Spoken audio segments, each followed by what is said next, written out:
challenge in this appeal is the judgment of the learned single judge of the Patna High Court, holding that the appellants were not entitled to a decree for specific performance of contract. In a second appeal filed by the respondent, the judgment and decree of the trial court as affirmed by the first appellate court were reversed and the suit of the plaintiff was dismissed. Originally, the suit was filed by the husband of appellant number 1.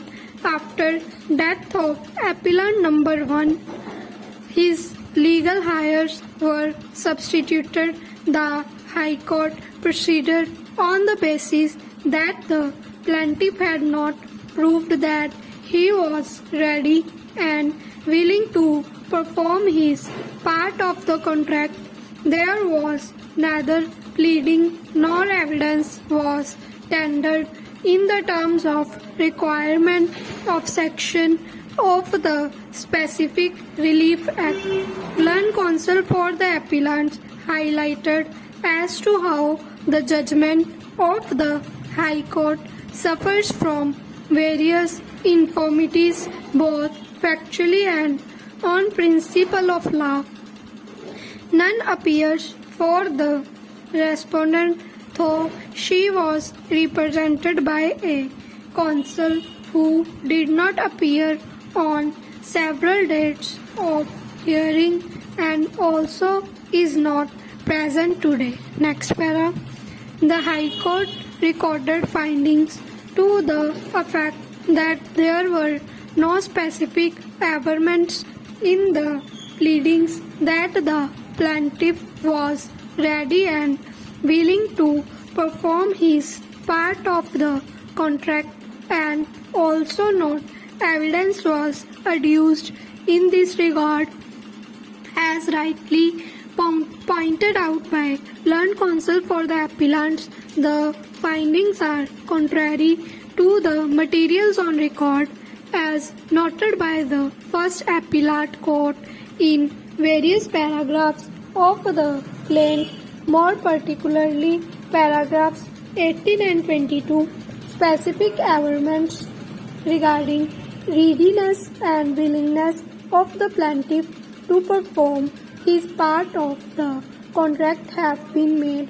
Additionally, the plaintiff, who was examined as PW9, has categorically stated that he had gone to tender the money that is the consideration to the defendant, who was not agreeable to return the sale deeds, and therefore the only course left open to the plaintiff was to file a suit. Next para. On this ground alone, the judgment of the High Court is vulnerable. Another factor which appears to have weighed with the High Court is that even though 1 month time was granted by the trial court to the plaintiff to deposit a sum, this was not done. This again is a finding contrary to the material on record.